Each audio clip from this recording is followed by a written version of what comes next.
Buenos días, doctor Alberto. No sé si me escuchan. Hola, sí, ya les escucho. Listo, le saluda André Barahona. Bienvenido. ¿Qué tal? ¿Cómo están? Muy bien, gracias a ustedes. Todo bien, gracias a Dios. Bueno, entonces, si gusta, vamos a dar inicio a lo que sería el curso de teoría cuántica de campos. Así que, por favor, todos tomen asiento, pendientes de la lista de asistencia y recibámonos con un fuerte aplauso. Gracias.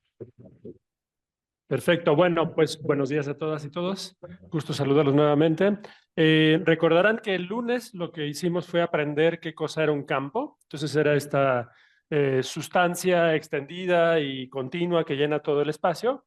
Ayer aprendimos a cuantizar ese campo, al menos en el caso de un campo libre, que su ecuación de movimiento era lineal. Descomponiéndolo en modos de Fourier, pudimos cuantizar, porque era simplemente cuantizar infinitos osciladores armónicos. Para nuestra enorme sorpresa, los estados cuánticos que obtuvimos de esta gelatina extendida, de hecho, tenían ni más ni menos que cara de partículas, partículas cuánticas relativistas. Por el carácter discreto del oscilador armónico que ustedes conocen, cuántico, justo había esta noción de partículas. Y entonces, bueno, concluimos tal cual que era cierto esta idea extraña que les planteé al principio del curso, que nuestro universo en verdad está hecho no de partículas, sino de campos. Es decir, podemos ir más en detalle, cada partícula es una ondita en un campo correspondiente, cada partícula es la ondita más minúscula posible en un campo correspondiente. Más minúscula me refiero en el sentido de que pues, hay estos modos de Fourier y estamos llevándolos apenas al primer nivel excitado.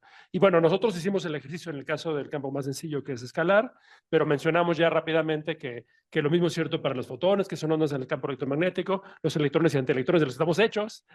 Cada uno de los cuatrillones de electrones de los que estamos hechos son ni más ni menos que onditas en una sola sustancia que llena todo el universo, que se llama el campo del electrón. Y entonces, bueno, esta idea que es muy sorprendente, muy no obvia y sobre todo poco difundida, extrañamente, después de décadas de que la conocemos, es la que ya hemos llegado a vislumbrar.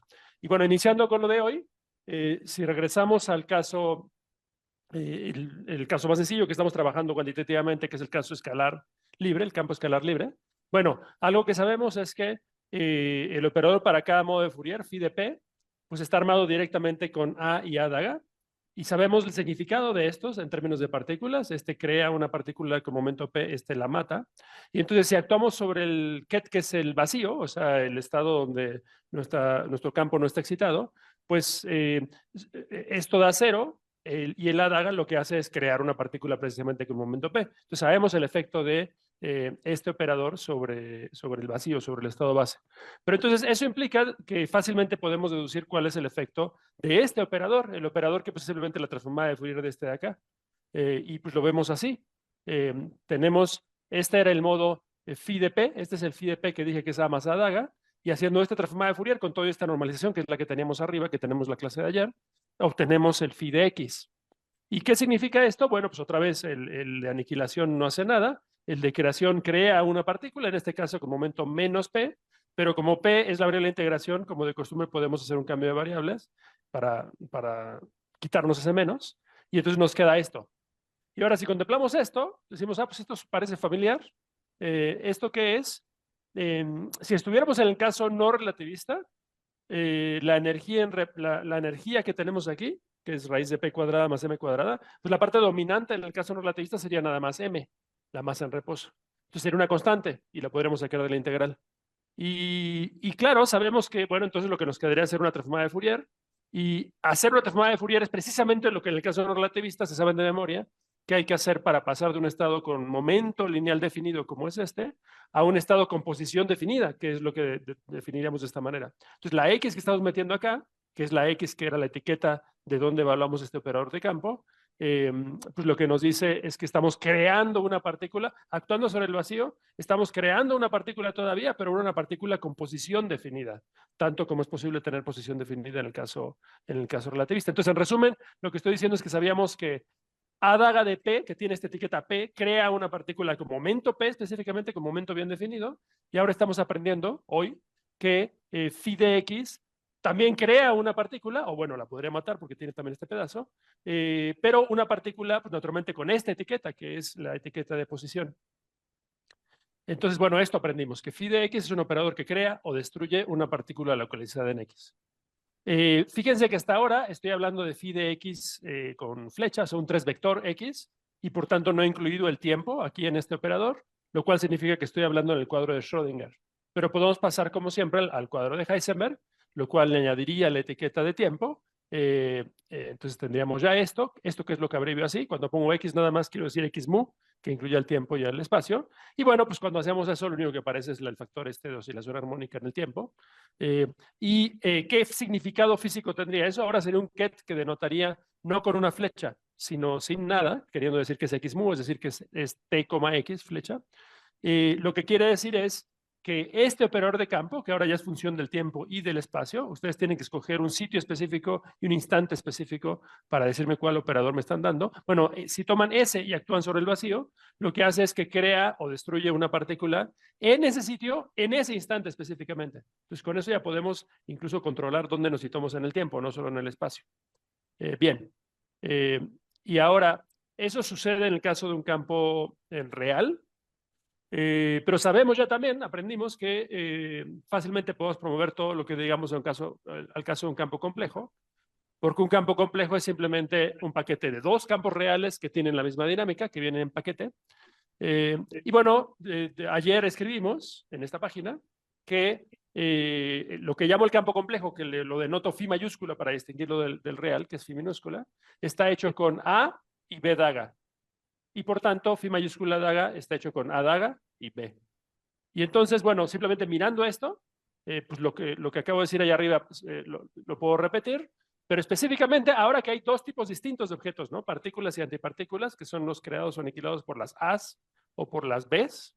Ahora puedo decir, mirando aquí, puedo simplemente decir esto, que el operador phi mayúscula de X destruye a una partícula en el lugar X, en el evento X, en el espacio-tiempo, X mu, o también puede crear una antipartícula, digo anti porque es la B daga, no la A daga.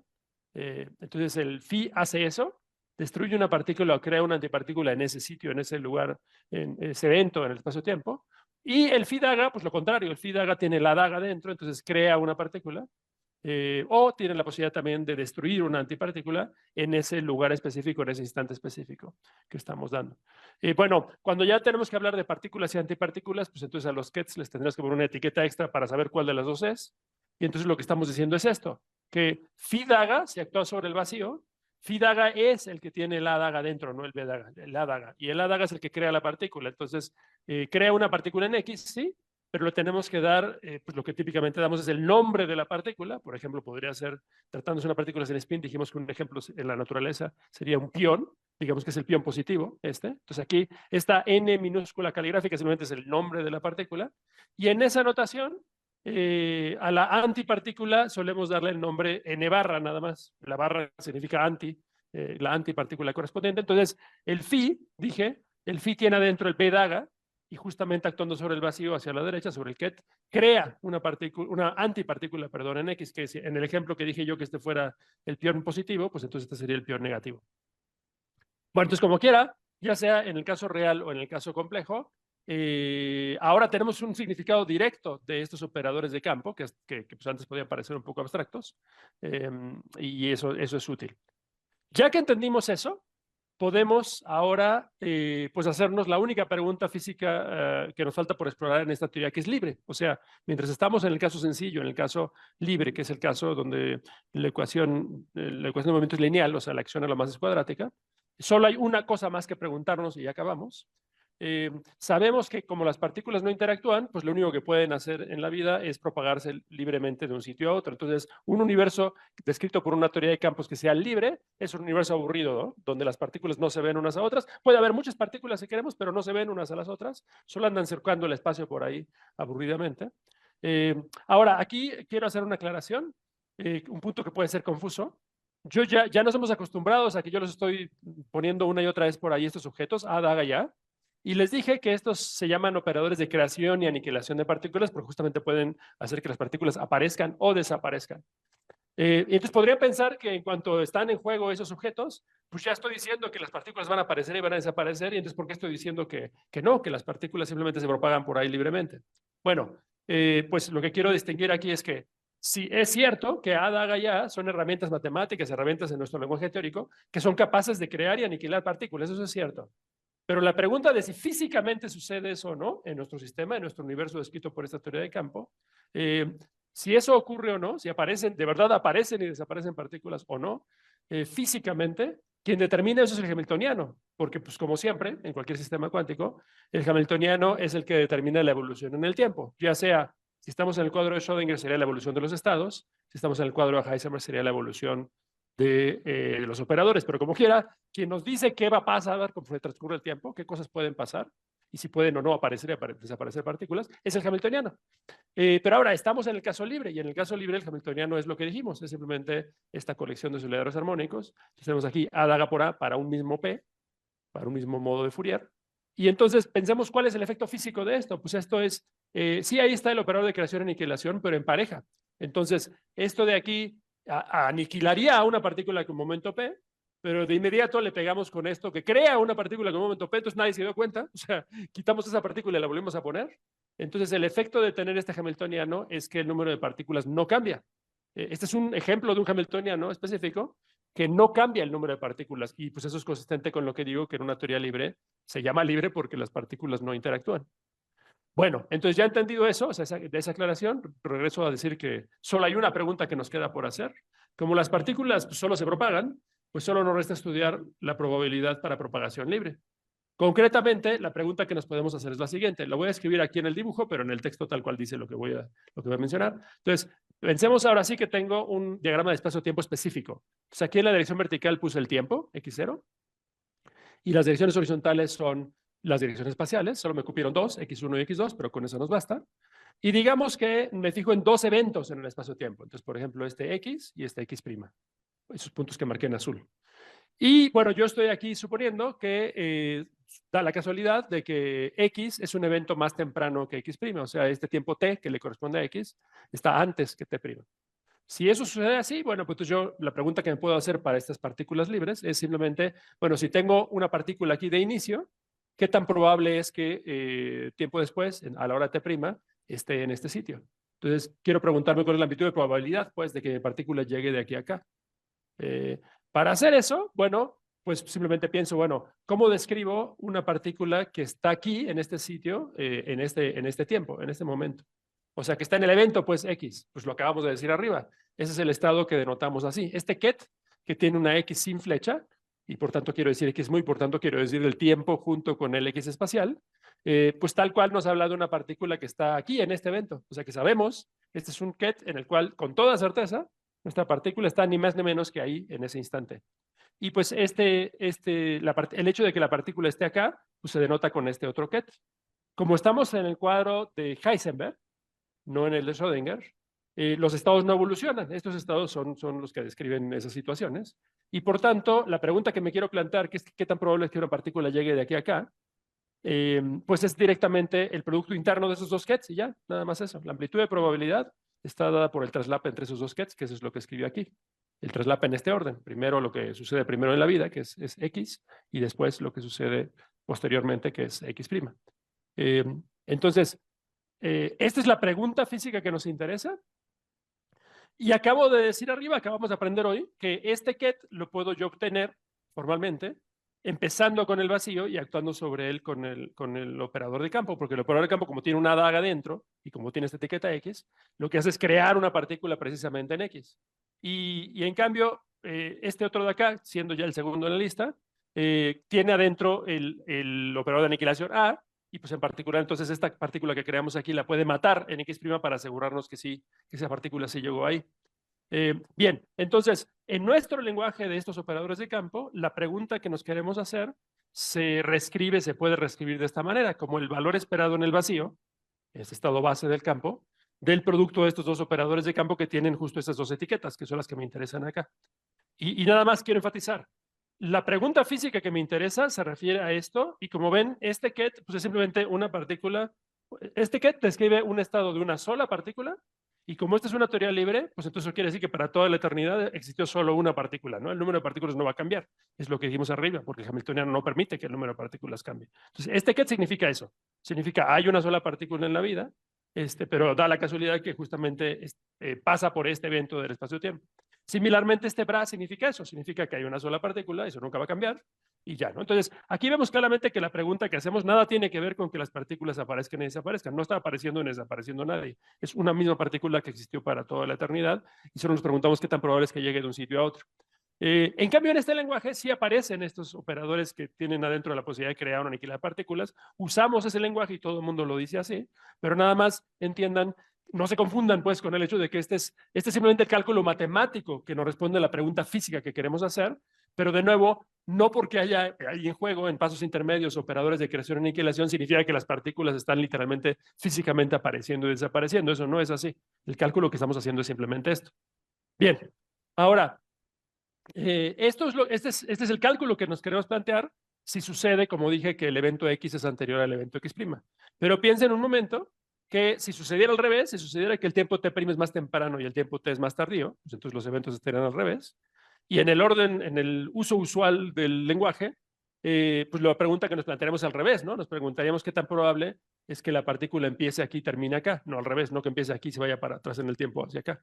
Entonces, visto así, pues entonces el traslape que tenemos que hacer ahora tiene las etiquetas al revés, porque en el ket, que es el estado inicial, ponemos la X', y en el bra ponemos la X, es al revés que arriba.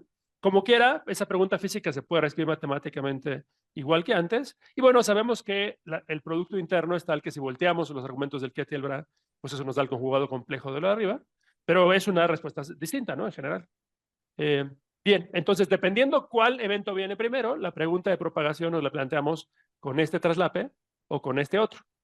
Y pues es natural entonces, y útil, definir una amplitud de propagación que de una vez congregue, englobe las dos posibilidades a la vez, que pueda referirse a las dos opciones. O sea que no tengamos que decir de antemano quién viene antes, X o X', sino que sean los argumentos que sean los cuadrivectores que sean, ahí tengo adentro la respuesta correcta.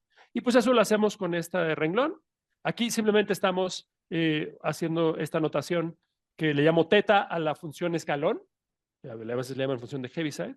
Lo que significa eso es simplemente una función que, si su argumento es positivo, entonces esa función es 1 y ya, y si no, pues es 0. Entonces, si lo piensan, aquí solo estoy poniendo en fórmula lo que dije arriba, que es que si el evento X' es posterior al X, pues entonces este argumento será positivo, esta función escalón será 1 y esta será 0, y entonces pues tengo el término que dije. Y por el contrario, si el evento X es posterior al X', pues entonces ahí será cuando esta función escalón se activa, este es 1, este es 0, y entonces tengo este término que pues es justamente el conjugado complejo del de acá, como dije. Entonces, de entrada, eso es simplemente englobar en un solo objeto las dos cosas que dije arriba, para no tener que pensar, para no tener que pensar de antemano, decidir de antemano cómo están ordenados en el tiempo estos eventos. Bueno, a ese objeto, ¿tiene una pregunta o no? A ese objeto le voy a llamar G y depende de estos dos argumentos, de estos dos cuadrivectores. Bueno, pero por otro lado estamos viendo que en esta reescritura matemática podemos obtener estos kets actuando con el operador de campo. Entonces, bueno, simplemente poniendo las dos cosas que vimos ahí arriba, pues esto lo calculamos haciendo el valor esperado en el vacío del producto de los operadores en este orden, y esto pues es en el orden opuesto. Y conviene tener una notación para resumir esas dos opciones. O sea, a fin de cuentas es el valor esperado en el vacío de este producto, en donde justamente nos fijamos en qué orden vienen los eventos y dependiendo de eso ordenamos los operadores de campo. Bueno, eso tiene un nombre útil, se resume con esta T, con patines. Eso le llamamos el orden temporal o orden cronológico. Es el producto de estos dos operadores, pero lo que significa el orden temporal y estas llaves simplemente es una instrucción que nos dice, bueno, fíjese usted de los operadores que están ahí adentro, y dependiendo quién viene más temprano en el tiempo, ordene las cosas de tal modo que el tiempo aumenta de derecha a izquierda. Eso es todo lo que quiere decir. Y pues esa receta correctamente resume si vamos a tomar este término o este término según lo que dije antes. Entonces, en resumen, hemos aprendido que este propagador combinado, que tiene la posibilidad de que los eventos vayan en un orden o en otro y que todos dan la respuesta correcta, que estoy resumiendo G, es el valor esperado en el vacío del producto en orden temporal, este concepto que acabamos de aprender, de simplemente dos operadores de campo. Bueno, ese objeto, esa función, se conoce como el propagador de Feynman, es el famoso propagador de Feynman. Y ya que está haciendo su aparición en escena este famoso físico del siglo XX, Richard Feynman, pues es útil empezar a usar los dibujitos que él nos propuso que usáramos. Es habitual representar este objeto, el que es, de nuevo, es la amplitud de propagación de un sitio a otro para una partícula libre, con una línea que conecta a esos dos eventos, X y X'. Por supuesto, el poner una línea no significa que nuestra partícula siguió un camino específico en el espacio-tiempo.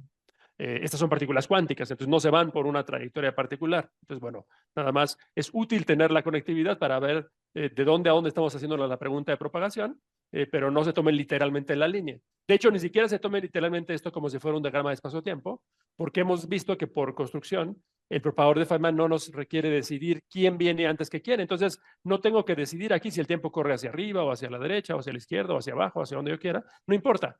Tampoco estoy decidiendo quién está espacialmente más hacia la izquierda, más hacia la derecha. Tampoco estoy diciendo eso. Es nada más algo esquemático, tipo diagrama espacio-tiempo, pero no es exactamente un diagrama espacio-tiempo. Y como digo, esto es solo un dibujo esquemático. Los puntos no hacen referencia a un diagrama espacio-temporal en específico. Ahora, por invariancia o traslaciones en el espacio-tiempo, este objeto que hemos definido como el probador de Feynman en realidad no puede depender por separado de los dos sitios, de los dos eventos que estamos considerando, X y X', de esos dos cuadrivectores, sino solo de la diferencia entre ellos. Porque pues siempre puedo correr el origen de mis coordenadas y lo que no cambia es la diferencia de los dos cuadrivectores, pero eso es lo que físicamente debe importar para la amplitud de probabilidad de llegar de un sitio a otro. Entonces, bueno, querríamos calcular esto. Calcular esto es el único cálculo que nos falta por hacer en la teoría libre, porque de nuevo las partículas solo hacen eso, solo van de un sitio a otro. No es difícil hacer ese cálculo, porque pues a fin de cuentas estos phis están hechos de as y adagas y son operados de osciladores armónicos. No hay ninguna dificultad conceptual. En realidad ya hemos hecho ese tipo de cálculos arriba, pero bueno, por tiempo no nos detendremos a hacerlo, simplemente les voy a pintar aquí cuál es el resultado. Se los puse en el ejercicio 4, así que les conviene hacer el ejercicio 4 y ver que sí sale esto. El resultado es sencillo. Aquí está el propagador de Feynman con sus dos términos, uno con la función escalón que corresponde a este orden en el tiempo y el otro con la función escalón que corresponde a este orden en el tiempo. Entonces el traslape de esos dos kets X y X' en un orden da esto y en el otro orden da esto de acá, integrado como siempre sobre el 3 momento P, el momento de esos modos de Fourier, esas partículas. Y ahora, una cosa interesante que se dio cuenta Feynman es que esos dos términos simpáticamente se pueden combinar en uno solo de esta manera, que esto pues queda mucho más estético, ¿no? Mucho más presentable en sociedad. Nada más que para hacer ese paso de combinar esos dos términos, que recuerden, esos dos términos como tienen las dos funciones de escalón, pues son tal cual los dos órdenes distintos temporales en los que pueden estar los eventos X y X'. Acá combinamos eso en uno solo, entonces aquí ya eso está escondido. Pero noten que una diferencia crucial entre esta expresión sencilla y esta expresión que tenía dos términos es que acá estoy diciendo que hago una integral sobre el cuadrivector P. Hasta ahora, hasta este momento, siempre nuestras integrales sobre los modos de Fourier, o sea, sobre las partículas, pues siempre integraban solo sobre la etiqueta que está libre, que es su momento lineal. El momento lineal pues es un transvector, este P con flecha. Entonces por eso sumábamos sobre todas las posibilidades para esa partícula o para ese modo de Fourier. Una vez que sabíamos cuál era el momento lineal, el momento espacial, pues la energía, que es la frecuencia del modo de Fourier o del oscilador armónico, pues quedaba determinado en automático. Era esta cosa que llamé EP, raíz de P cuadrada más M cuadrada, lo que corresponde a una partícula decente, ¿no? En cuanto sabemos una partícula cuánto momento espacial tiene, pues sabemos, porque es una partícula relativista, sabemos que tiene una cierta energía. Y por eso la energía no estaba en duda nunca, ¿no? Por eso no tenemos que integrar sobre la energía. Pero para pasar de aquí a acá, el truco que se hace es tal cual inventarnos olímpicamente una integral extra sobre la energía. O sea, aquí hay una variable P0. Tenemos en total este cuadrivector P mu. Hay un P0, además de las tres componentes del P. Y fíjense que aparece aquí en el integrando P cuadrada sin flecha, lo cual quiere decir la norma en el sentido de cuadrivectores. Entonces, quiere decir que pongo P cuadrada, pues es esto, como de costumbre. Esa es la norma del cuadrivector P mu. Y le estoy restando M cuadrada. Y bueno, fíjense que este P espacial al cuadrado y este M cuadrado justo arman la cosa que llamé antes E. Entonces aquí aparece en total el P0 sobre el cual estoy integrando, que es un invento, menos la energía que Dios manda para esa partícula. Bueno, la razón por la cual es posible hacer ese truco, no me voy a detener a contarla, pero uno lo puede ver y eso es lo que está en el ejercicio 4 y también los apuntes de mi curso de posgrado. La razón es que de aquí a acá uno puede usar, para ver que esto es lo mismo que esto, uno usa esto que se llama el teorema de Cauchy. ¿Se recuerdan algo de su curso de variable compleja? Hay esta historia de que si uno hace una integral compleja y rodea un polo, pues uno lo que pesca es el residuo en ese polo. Bueno, justamente algo de eso pasa aquí, y por eso de este solo objeto, dependiendo de quién viene antes en el tiempo, uno pesca este término o este término. No importa los detalles, o sea, el asunto es que se puede calcular y sale esto, se puede escribir de esta manera compacta. Lo que sí es útil que sepan es que desde aquí en adelante, por efecto de este truco matemático, vamos a estar hablando de partículas que no tienen la energía que les corresponde, ¿no? O sea, que hacemos como si no supiéramos cuál energía tienen. Tienen una energía P0.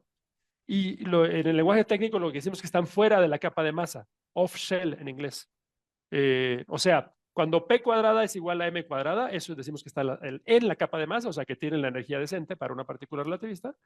Si no sucede eso, como aquí, si en general estamos haciendo como si no supiéramos y P cuadrada en general no es M cuadrada, pues entonces decimos que estamos hablando de partículas fuera de la capa de masa. Eso puede sonar muy extraño, pero lo que le estoy tratando de resaltar acá es que en realidad es solo un truco matemático, solo para combinar. En realidad las partículas sí tenían la energía que les correspondía, aquí las están viendo, pero solo como un truco matemático, para simplificarnos la expresión, nos inventamos como una variable auxiliar que había una energía ahí indefinida. Eso es todo, es solo un truco matemático, pero en todos lados se usa. Entonces desarrollamos intuición como si de verdad hubiera partículas que no tienen la energía correcta. Bien, ahora de la mano de Cauchy hay una historia ahí de los polos y qué sé yo, pero eso no me voy a detener acá. Todo lo que importa es que hay una expresión, ¿no? Y por cierto, a veces en los libros se encuentran esa expresión escrita así, con un más y epsilon acá abajo, y eso justo tiene que ver con esto de Cauchy. Pero de nuevo, para nosotros en este curso no importa los detalles de eso, todo lo que quiero que sepan es que se puede escribir una fórmula, se puede calcular una fórmula para la amplitud de propagación de esta partícula libre. Y bueno, como ven, en esa fórmula escrita de esta manera compacta, de esta manera resumida, pues es una transformada de Fourier ahora en el espacio-tiempo de algo, ¿no? Y entonces pues es más fácil recordar simplemente el integrando. O sea, este es el propagador en espacio de posiciones, pero podemos hablar simplemente del propagador en espacio de momentos, que es el integrando. Entonces es nada más i entre p cuadrada menos m cuadrada, o si quieren con el más i epsilon. Eso es un detalle. Y a eso le podría llamar, o se le llama habitualmente g tilde, y se llama el propagador de Feynman en espacio de momentos. De nuevo, para este campo escalar libre, que es lo que llamamos el campo de Klein-Gordon. Bueno, esto es habitual representarlo. Cuando estábamos en espacio de posiciones, les dije que el propagador se denota como una línea que tiene, pues va de un sitio en el espacio-tiempo a otro. Si pasamos espacio de momentos, pues ya no están los sitios en juego, o sea, nada más hay la variable p, y entonces el propagador es simplemente una línea, no tiene puntos en la orilla. Es una línea que porta ese momento p, entonces se denota así. Pues ahora es una pata, no hay puntos aquí, sino es una pata de nuestro dibujo, y porta momento p. Bueno, como siempre, ya que aprendimos eso en el caso real, podemos promoverlo al caso complejo, que es siempre un campo complejo, simplemente dos campos reales allá adentro, con las mismas propiedades, con la misma masa en particular. Y en ese caso, el propagador de Feynman se define así. Se define como, pues ahí, phi y phi daga no son lo mismo, y específicamente hacemos el mismo producto que antes, pero no de phi con phi, sino phi con phi daga. Y la razón es que, bueno, si tomamos otra vez el orden temporal, ¿qué quería decir orden temporal? Simplemente mire usted quién viene primero en el tiempo, si X o X', y ordene las cosas de tal manera que el tiempo aumenta de derecha a izquierda. Entonces, si el evento X es anterior al evento X', pues ya está en orden temporal, entonces no hay que hacerle nada. Entonces estamos así. Pero habíamos dicho que phi daga es el objeto que tiene adentro a daga y por tanto crea una partícula. Entonces, en este orden, creamos una partícula en el evento X y luego la matamos en el evento X'. O sea, esto responde a la pregunta de qué tan probable es que una partícula se propague de X a X'. Y en cambio, si el orden es al revés, o sea, si X es un evento más tardío que X', pues hay que voltearlos. Aquí ya los volteé. Aquí adentro está el B daga, no el A daga. Entonces, esto crea una antipartícula en X', y luego esa se propaga hasta X, donde es aniquilada por este operador que tiene adentro el B. Entonces, cuando es un campo complejo, ya sabemos que hay una distinción entre partícula y antipartícula. Ambos objetos son descritos por el mismo campo. Y este es el lenguaje matemático que nos responde la pregunta de propagación libre de nuestra partícula o de nuestra antipartícula, según quién venga primero en el tiempo.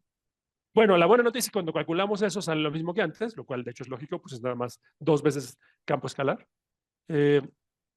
Y esto es, pues otra vez, si estamos en el espacio de posiciones, lo denotamos con una línea que conecta los dos eventos, pero para agregar esta información de que ahora es un campo complejo, y por tanto no hay distinción entre partícula y antipartícula, le ponemos una flecha. Es convencional denotarlo con una flecha que indica, por convención, la dirección en la cual se propagaría la partícula. Entonces, en el primer ejemplo que puse acá, dije que tal cual, en este orden de los eventos, este cálculo correspondería a preguntarnos qué tan probable es que una partícula llegue de XX'. Bueno, pues eso es tal cual lo que indicamos así. La dirección de la flecha quiere decir que sí, que la partícula hubiera ido de aquí para acá. Pero si por alguna razón los eventos hubieran estado al revés en el tiempo, o sea, si este evento es más temprano que este, entonces la pregunta que nos hacemos es qué tan probable es que se propague de aquí para acá. Y como vemos que la flecha está al revés, lo que se propaga de aquí para acá es una antipartícula. O sea, nada más a nivel del dibujo. Básicamente pensamos en las antipartículas como partículas moviéndose para atrás en el tiempo. Eso es solo un decir, pero bueno, eso es lo que implica nuestra notación. Entonces, cuando quiera que vean propagadores con flechas, quiere decir que estamos hablando de un campo complejo y por tanto que las partículas y antipartículas no son la misma cosa. Bien. O podemos hablar de eso pues, en espacio de momentos y entonces, bueno, tendríamos otra vez una flecha. Bueno, ahora, el resultado para nuestro campo, bueno, eso ya lo dije, de hecho, es el mismo que vimos ya para el campo real. Y bien, ya respondimos lo que queríamos responder, que es qué tan probable que una partícula llegue de un sitio a otro. Pero ahora podemos recordar que nuestro campo no solo tiene estados de una partícula, que es lo que vimos ayer, sino que incluso tiene estados de un número arbitrario de partículas. Entonces, puede interesarnos también preguntarnos y calcular cuál es la amplitud de probabilidad de empezar con algún número, llamémosle n, de partículas en ciertos sitios, ciertos eventos en el espacio-tiempo, y terminar con otro número, llamémosle n minúscula prima, de partículas pues, en otros eventos, ¿no? O sea, la pregunta más general que podemos hacernos en esta gelatina que llena todo el espacio es, pues, tener no solo una partícula, sino tener cualquier número que ustedes quieran y preguntarnos qué tan probable es empezar con un cierto número en ciertos lugares y terminar con cierto número en ciertos lugares. Bueno, eso, según lo que aprendimos, pues ya sospecharán que es calculado por el mismo tipo de objeto matemático, poner el producto de operadores de campo en esos sitios, desde x1 hasta xn y desde x1' hasta x1 prima n'. Esos son los objetos que tal cual, en el caso del campo libre, crean y matan partículas en los sitios indicados. Pues tal cual, esos hacen lo que queremos. Eso, valor esperado en el vacío. Y como nos fue útil arriba esta noción de orden temporal, pues la repetimos. Esta instrucción de que el tiempo aumente de derecha a izquierda, ordenar las cosas así. Y obtendríamos entonces una función que pues depende de todos esos argumentos. Eso es lo que se llama el correlador de n mayúscula puntos, donde n mayúscula punto pues es nada más el total de los argumentos, o sea, n más n' minúscula. Entonces estoy definiendo un objeto teórico que se llama el correlador o función de correlación o función de Green, por eso la G, por Green. Es una generalización del propagador que puse ahí arriba. El propagador era el caso particular del correlador de 2 puntos, tenía solo 2 inserciones de phi. En general puede poner la cantidad que ustedes quieran, y si fuera complejo, pues pondría algunos phis mayúsculas y algunos phi dagas mayúsculas, por eso están separados en 2 grupos. Y ya, ¿no? Y entonces estoy simplemente generalizando. Y eso, en palabras, sería preguntarnos qué tan probable es lo que dije. ¿Cuál es la amplitud de probabilidad de empezar con cierto número de partículas en algunos sitios y terminar con cierto otro número de partículas en esos sitios? Bueno, en la teoría libre ya enfatizamos que las partículas no se sienten unas a las otras y simplemente andan por ahí, y por tanto también el número de partículas no cambia. Es decir, la única manera que esto no va a salir cero es si n' es igual a n, y por tanto n más n', que es n mayúscula, tiene que ser par. Entonces, esto solo no va a salir cero si esto es par. Y bueno, como ya conocemos la amplitud de propagación de que una partícula vaya libre por ahí, pues obviamente el que haya muchas pues no tiene nada que ver. A cada partícula no le estorba en absoluto la presencia de las demás, son libres. Y entonces pues ya se imaginarán que el resultado total, si uno lo calcula con las herramientas matemáticas que tenemos, pues sale simplemente un producto de los propagadores de una partícula que acabamos de calcular. Y eso es en efecto lo que sale. Aquí lo pongo en símbolos, pero es más fácil verlo en dibujos. Justo en la belleza de este lenguaje de dibujitos que se inventó Feynman, es que podemos hacer cálculos. De aquí en adelante podemos hacer cálculos nada más haciendo dibujos, nada más liberando nuestra creatividad artística. Entonces, queremos calcular eso, que repito, representa esa pregunta física. En esta teoría libre, ¿qué tan probable es empezar con un cierto número de partículas y terminar con otro? Y la respuesta en dibujos es nada más esto. La receta es, dibuje usted todos los posibles diagramas que conectan por parejitas a esos sitios. O sea, como son partículas libres, pues lo único que puede pasar en la vida es que de uno de esos eventos se propaga una partícula a otro de esos eventos. Entonces, la única manera que no nos va a salir cero es si justamente conectamos con líneas por parejitas estos n eventos en total, que ya dijimos que n es par, para que no nos salga cero, entonces tal cual lo puedo hacer. Y por ejemplo, si los conecto de esta manera, pues lo que estoy diciendo es que la partícula que empezó en el sitio número 1 se propagó al evento número x2, y que la 3 se propagó al 4, y etcétera, etcétera, etcétera. Entonces, esta es una manera posible de decir que empezamos con partículas y terminamos con partículas en otros sitios.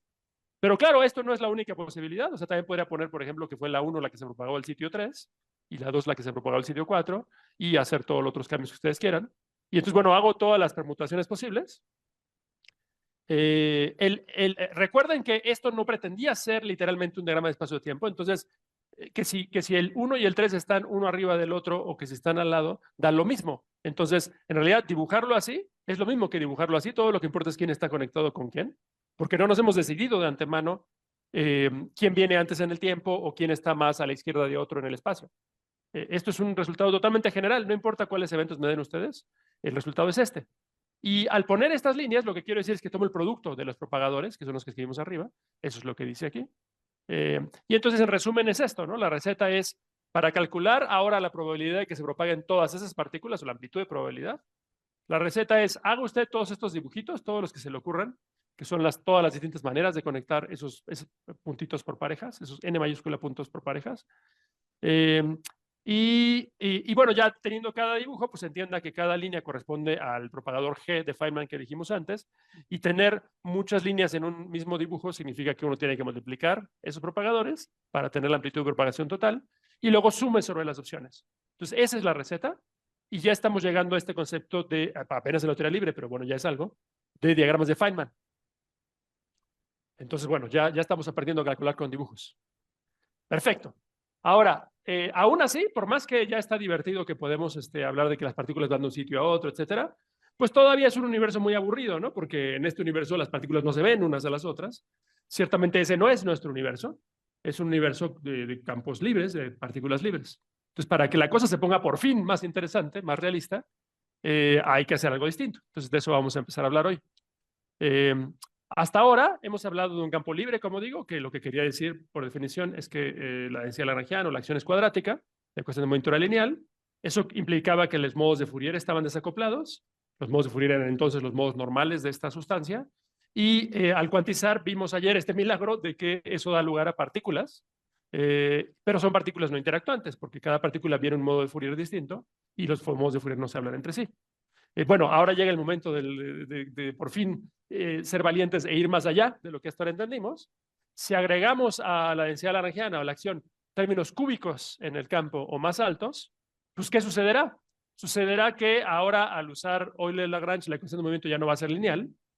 Como ya no es lineal la ecuación de movimiento diferencial para nuestro campo, pues los modos de Fourier ya no van a estar desacoplados, por lo tanto no van a ser los modos normales, o más correctamente no hay modos normales ya. En una ecuación no lineal ya no hay esta noción de modos normales, de comportamientos colectivos que tienen simplemente evolución como oscilador armónico, o sea, ya no hay tal cosa.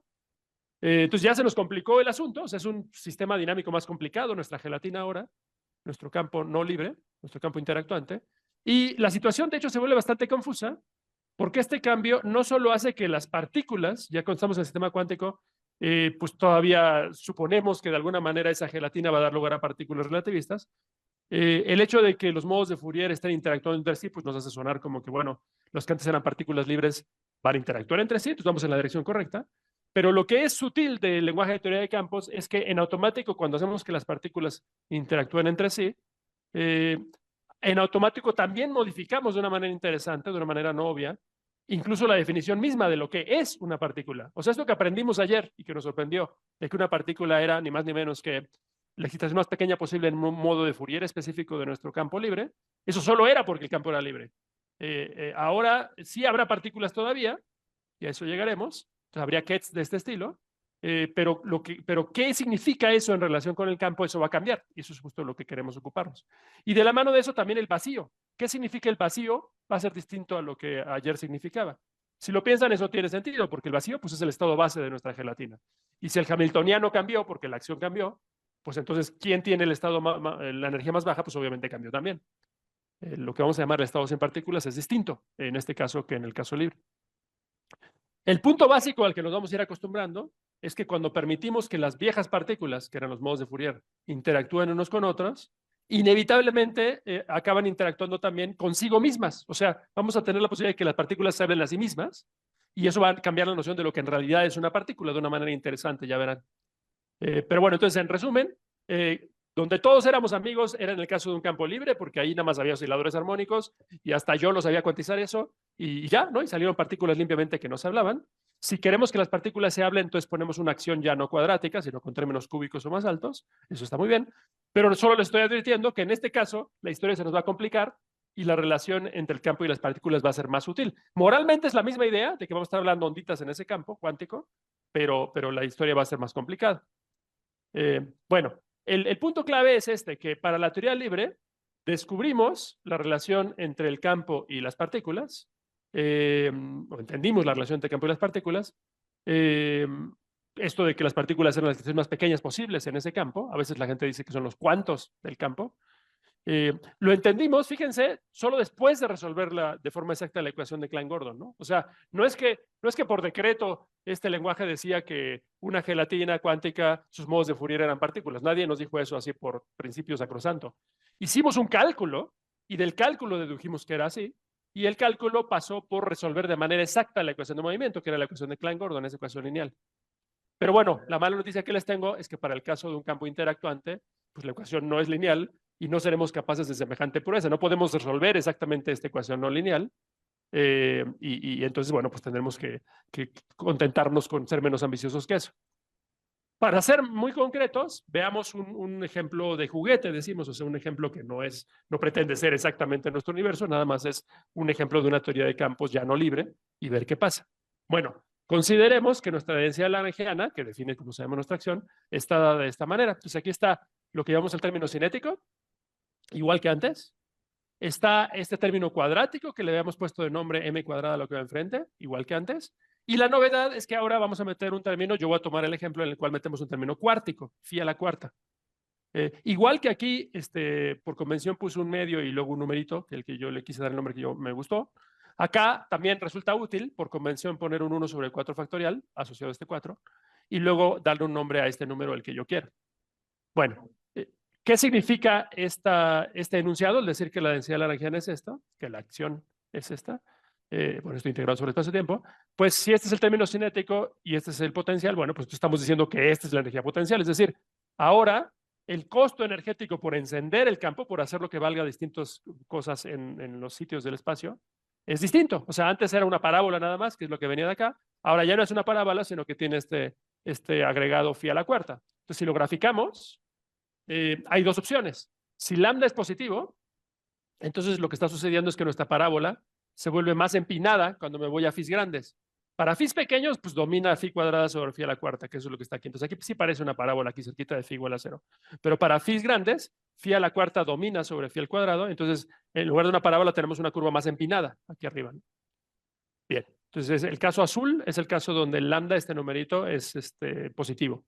En cambio, si lambda es negativo, que es este caso que pinta en verde, pues bueno, de nuevo, para phis chiquitos domina la parte cuadrática y entonces ahí tenemos una parábola decente apuntando hacia arriba con un mínimo local ahí, pero para phis grandes otra vez domina la parte cuártica y como tiene el signo al revés, pues eso hace que la energía se nos vaya arbitrariamente negativa.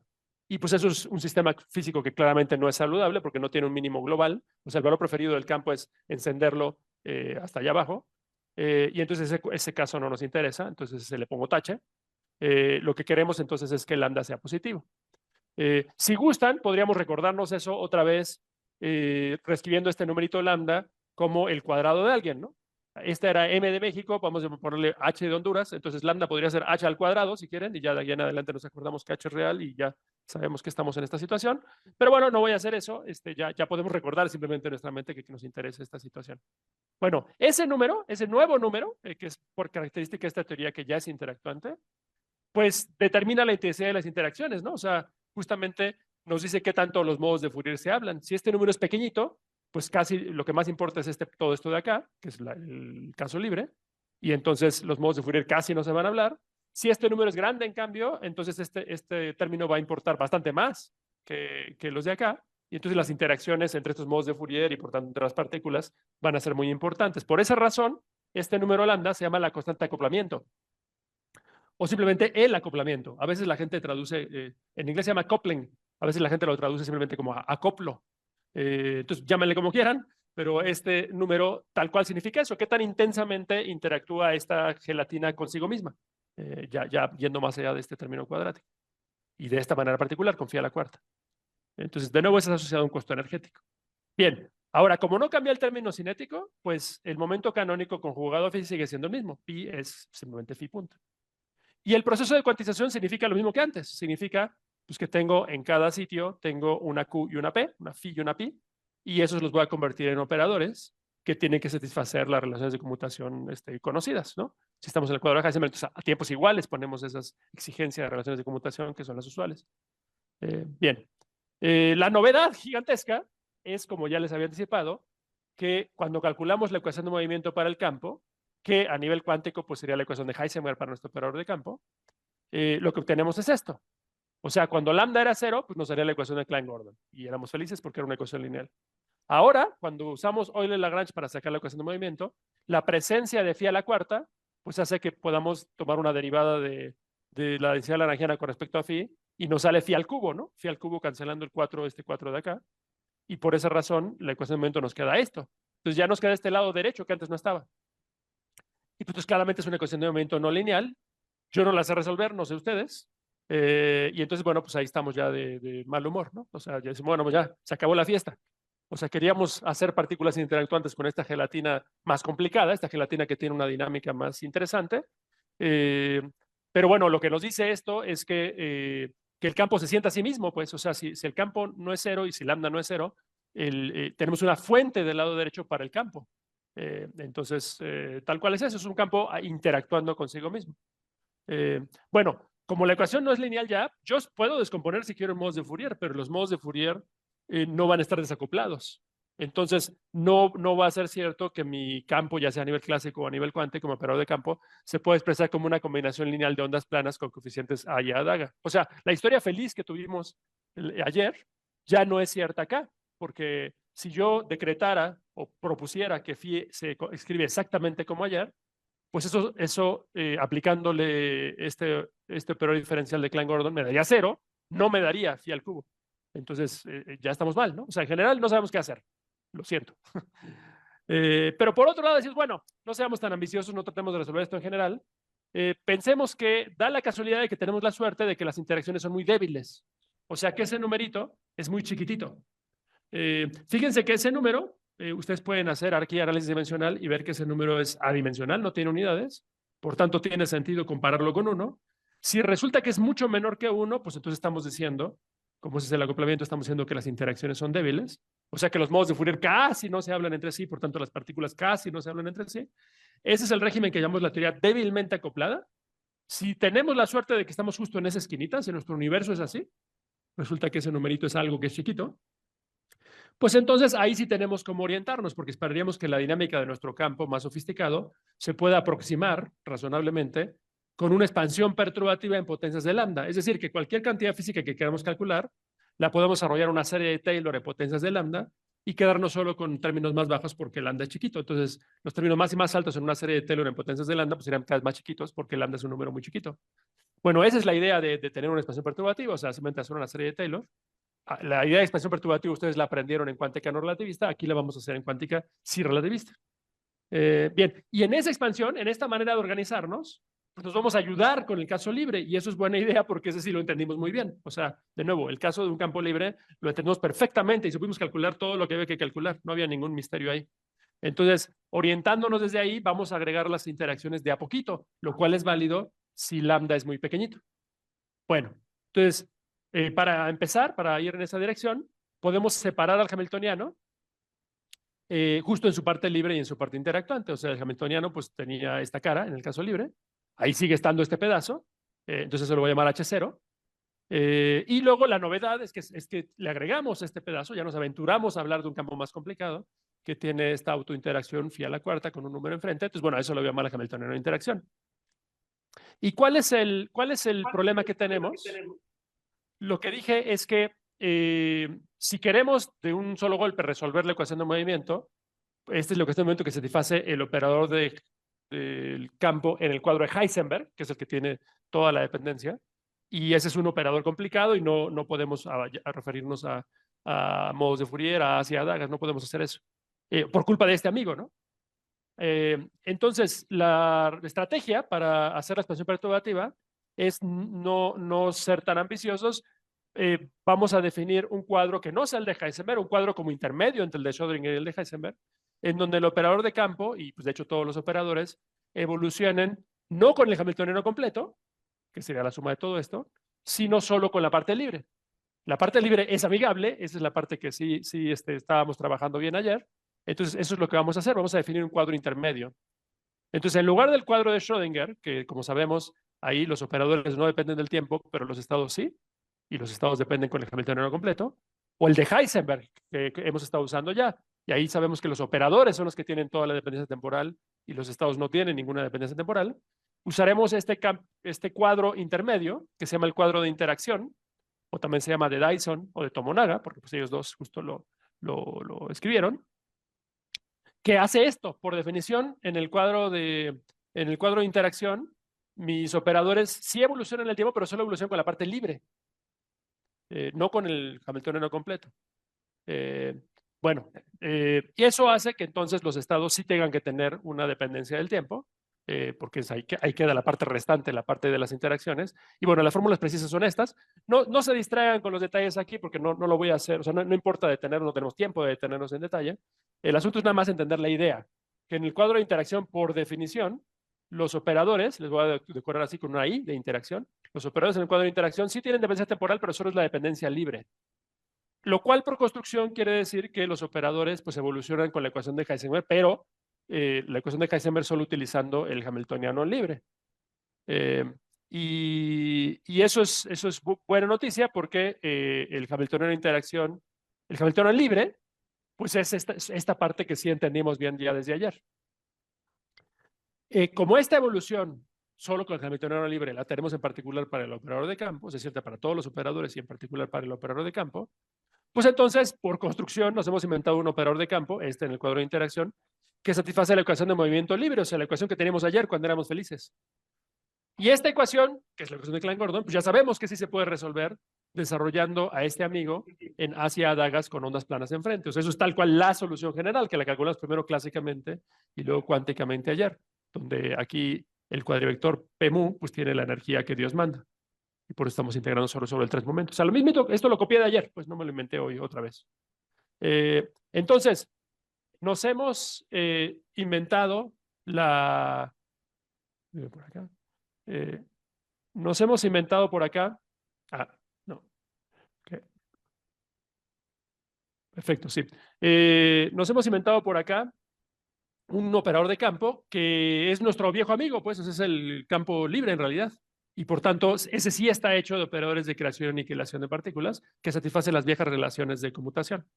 Y por tanto, si solo miramos el hamiltoniano libre en el cuadro de interacción, pues es nuestro viejo amigo, el del oscilador armónico, que es el operador de número por la energía. Bien, entonces, con eso, pues es el primer paso, o sea, ya podemos hablar de operadores en términos de As y Dagas, estamos recuperando parte de nuestra tecnología de ayer. Pero claro, bueno, si bien todo esto resulta muy reconfortante, hasta ahora parece que solo estamos jugando a olvidarnos del hamiltoniano de interacción. Y no, pues el punto es que tarde o temprano tenemos que enfrentarlo. ¿Dónde quedó la parte de interacción? Pues en realidad está en la parte de que ahora los estados evolucionan. En el cuadro de interacción, los estados evolucionan y eso involucra la parte de interacción. Entonces, de nuevo, no me voy a detener en cómo se deduce esto. Quizás algunos de ustedes lo vieron cuando hicieron la expansión perturbativa dependiente del tiempo en el caso de mecánica cuántica no relativista. Pero lo que necesitan saber nada más es que se puede determinar cuál es el operador de evolución para los estados, ya involucrando la interacción, ¿sí? O sea, aquí está el hamiltoniano de interacción en el cuadro de interacción. Resulta que esta es la fórmula que lo define. O sea, esta es la fórmula que, viniendo de las definiciones, uno puede mostrar que tal cual es cómo evolucionan los estados. Como de costumbre, exponencial de un operador significa la serie de Taylor. Entonces, aquí tengo, dentro de este mismo símbolo que aprendimos hoy, el orden temporal, tenemos pues tenemos 1 más lo que está en el exponente, que sería el Hamiltoniano de interacción. El Hamiltoniano de interacción es pues phi a la cuarta, tal cual, nada más que, bueno, phi a la cuarta, o eso al cuadrado, ¿no? 1 sobre 2 factorial eso al cuadrado, o etcétera, etcétera. Eso es lo que resulta ser el objeto que nos evoluciona los estados en el tiempo y que, como vemos, sí involucra la interacción. Pero lo agradable de este truco es que, si bien parece que estamos todavía fritos porque aquí está la interacción y eso no sabíamos cómo lidiar con ello, resulta que es la interacción reescrita en el cuadro de interacción.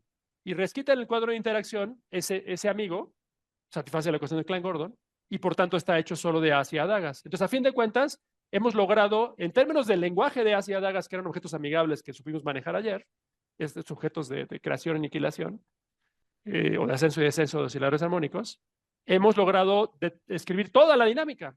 Y más aún, en esta expansión de Taylor de este exponencial, que eso es lo que nos evoluciona los estados, en automático ya tenemos una serie de Taylor en potencias de lambda. Lambda era el acoplamiento, que era chiquito, y bueno, si vamos a orden 0, pues la evolución sería solo con este 1, o sea, no involucra toda la interacción. Si vamos a orden lineal en lambda, pues involucraremos una vez este término que es phi a la cuarta, que es la interacción. Si vamos a orden cuadrático, pues ya aparecería lambda al cuadrado y aparecería 2 veces este ingrediente novedoso phi a la cuarta. Y bueno, entonces con eso ya casi estamos listos para llegar a los dibujos de Feynman en un caso interactuante. No nos dará tiempo de hacerlo hoy, pero déjenme nada más decir un par de oraciones finales antes de dejar tiempo para preguntas, que es, ¿qué querríamos calcular? Ya sabemos esto, pues, o sea, con esta tecnología del cuadro de interacción, que les dije ahí rápidamente, quizás algunos de ustedes la recuerdan o no, y si no, pues la pueden leer con calma. ¿Qué querríamos calcular? Ya que sabemos reescribir todo lo del campo interactuante, suponiendo que el lambda es chiquito, que las interacciones son débiles, en un lenguaje con as y adagas, nuestros as y adagas que son amigables, ¿qué querríamos calcular? Bueno, no es nada claro porque la jugada ha cambiado por completo, como les dije. O sea, el estado que era el vacío, antes, el que definimos así, que era aniquilado por todos los operadores de aniquilación, ya no es el estado base del campo. No tiene por qué serlo, porque ahí no tomamos en cuenta las interacciones. Lo mismo, este estado, que es el que nos acostumbramos que es el estado de una partícula, ya no es el estado de una partícula física. De la mano de eso, la masa de las partículas asociadas al campo, las partículas de verdad, en este campo interactuante, ya no es ese numerito m que aparecía en el término cuadrático. No tiene por qué serlo. O sea, antes aprendimos eso con un cálculo y ahora hay que hacer un nuevo cálculo para ver si es cierto o no. Y también sucede que el operador de campo ya no crea solo una partícula. Eso pasaba en el caso libre, que es lo que vimos al principio de hoy, pero en el caso más general, pues lo único que sabemos es que si actamos sobre el vacío, que por cierto no dije, al vacío de verdad de la teoría interactuante le voy a llamar, para distinguirlo de este, le voy a llamar omega, es una notación usual en algunos libros, y entonces le voy a llamar así. Si actamos sobre el vacío de verdad con el operador de campo de verdad, el cuadro de Heisenberg, pues simplemente nos da un estado general, que es una combinación de todas las posibilidades. Entonces sí tiene una amplitud de probabilidad de crear una partícula, pero puede también crear 2 partículas o más, no sabemos. Entonces, todo lo que era amigable respecto al caso libre, ahora ya lo perdimos. O sea, ya no hay esa claridad de cuál es la relación entre partículas y campos. Entonces, bueno, eso lo tendremos que responder mañana, pero hago la pausa aquí por si tienen alguna pregunta antes de que se nos acabe el tiempo.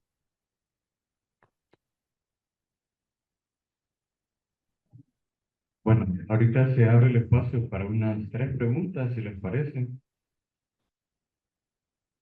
Hola, doctor. Hola.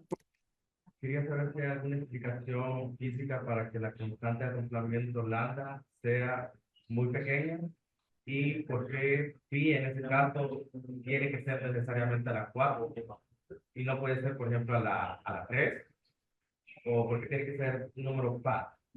Gracias, sí, son buenas preguntas.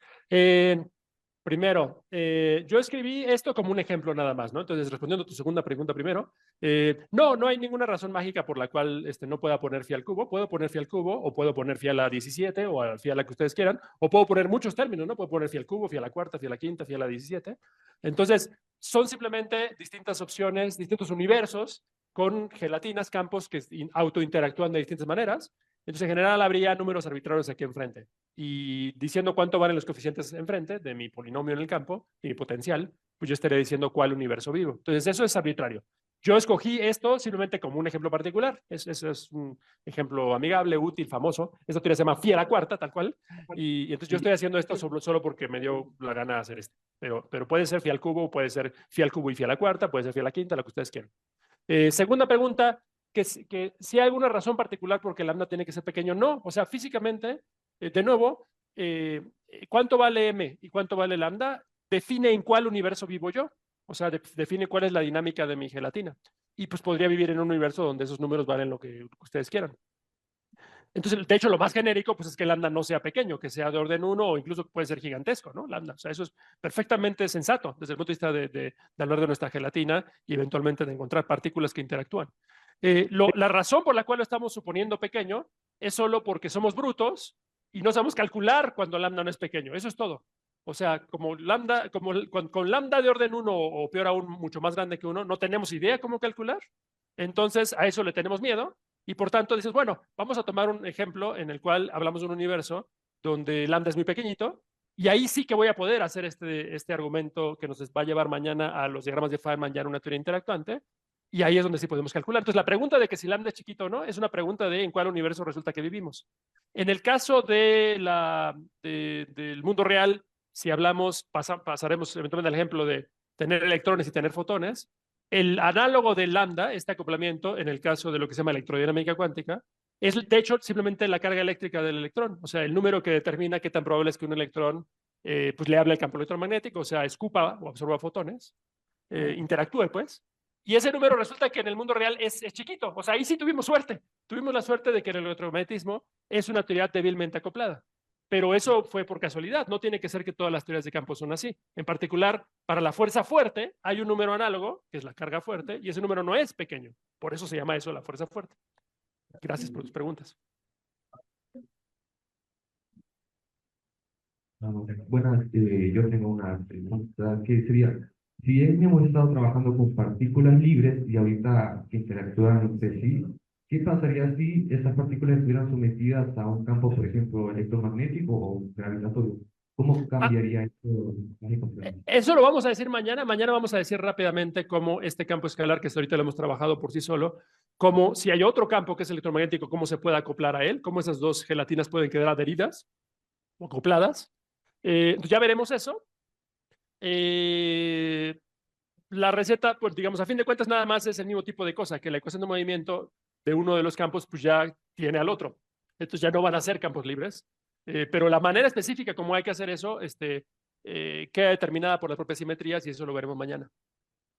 Y justo con esa idea, pues ya bueno, vislumbraremos cómo es que, por ejemplo, los electrones se acoplan al campo electromagnético.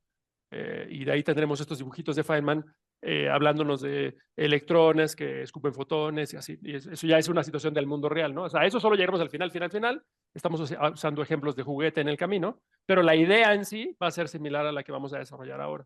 Bueno, lo que vamos a hacer mañana. Sí, una consulta con el caso que vimos antes, que me fijé que definíamos un phi, creo que era el que era igual a más b barra, ¿Sí? como el que generaba las partículas y al otro al generar las antipartículas. Una pregunta de si eso tiene que ver con las propiedades del operador o si fue por definición que simplemente dijimos, este me va a hacer las partículas y este otro me va a generar las antipartículas. Sí, muchas gracias. Es también buena pregunta. Lo único que dijimos es que un campo escalar, un campo complejo, incluso a nivel clásico, pues es dos campos reales, ¿no? Siempre un número complejo son dos datos reales. Entonces, eso es lo que estoy llamando phi mayúscula. Y cuando el campo era real a nivel clásico, pues a nivel cuántico, phi tenía que ser hermítico, o sea, tenía que ser igual a su phi daga. Y por esa razón, lo que aparecía aquí era el daga del de acá, forzosamente. Pero la diferencia justo al tener esta duplicación de datos, que es el campo complejo, al tener dos campos reales en paquete, es que ahora phi no tiene por qué ser phi daga, pueden ser diferentes, y por tanto este objeto que va aquí no tiene por qué ser el daga del de acá, entonces es el daga de alguien más. Por esa razón le llamé P. Entonces, en automático, por tener el doble de grados de libertad dentro de un campo complejo que de un campo real, teníamos dos, ahora por cada modo de Fourier, dos parejas de operadores de creación y aniquilación, y la razón por la cual les llamé partícula y antipartícula no fue arbitraria, sino que dije que en automático, al ser complejo, había esta simetría continua, y por haber una simetría continua, Emmy Noether nos demostró que hay una cantidad física conservada, que es entonces una cantidad física importante, y llevada a nivel cuántico, la herramienta preguntadora de cuánto vale esa cantidad, que en última instancia acaba siendo la carga eléctrica, calculándola, resultó ser que tiene el operador de número para las partículas tipo A y el operador de número para las partículas tipo B, pero con un menos relativo, lo cual tal cual indica que si bien ambos tipos de objetos que están descritos por el mismo campo complejo tienen la misma masa, tienen la misma dinámica, de hecho tienen la carga opuesta. Y por esa razón es que a unos le llaman partículas y a otros antipartículas. Eso no lo inventé, sino que lo descubrimos. Lo descubrimos con este cálculo. No sé si estoy respondiendo a la pregunta, pero eso es lo que podría decir.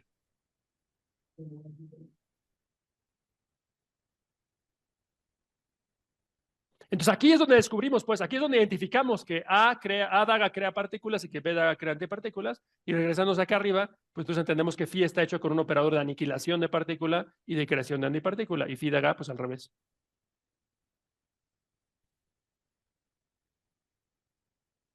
Ok, doctor, no sé si tiene espacio para una pregunta más. Claro, sí, no, yo con todo gusto. Ok.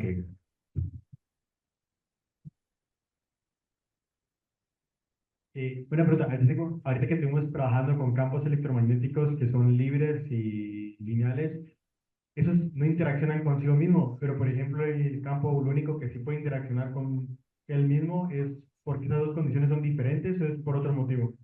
Sí, tal cual. Este campo escalar, ya sea real o complejo, que fue libre, lo que quería decir es que su acción era cuadrática. Y bueno, tal cual, la acción del campo electromagnético es la acción de Maxwell que ustedes conocen y es cuadrática. Entonces, la ecuación de movimiento para el campo electromagnético, en automático, si solo está eso, es lineal y por tanto es un campo libre. O sea, eso cuánticamente se refiere a que los fotones no se ven unos a otros. En cambio, el campo gluónico, el campo que es como el análogo del electromagnético, pero para la fuerza fuerte, su acción es diferente. Su acción es la que se llama de Young-Mills. Esa acción en automático no es cuadrática, sino que tiene un término cúbico y un término cuártico. Por tanto, la ecuación de movimiento no es lineal y por tanto el campo gluónico sí se siente a sí mismo. Y eso lo que implica a nivel cuántico es que los gluones sí interactúan. O sea, los gluones sí pueden ir por ahí y de pronto partirse en dos gluones, o un gluón puede ir por ahí y partirse en tres gluones. Eso lo entenderemos mejor mañana, cuando ya hablemos de esta teoría fiel a la cuarta, como ejemplo de juguete. Pero sí, esa es tal cual la idea. O sea, la pregunta siempre es cuál es la acción y por tanto la ecuación de movimiento que controla la dinámica de mi campo, y dependiendo si era libre o no, pues es que el campo se siente a sí mismo o no, y eso es tal cual la diferencia clave y que tiene implicaciones físicas drásticas entre fotones y gluones, y por tanto entre la fuerza electromagnética y la fuerza fuerte.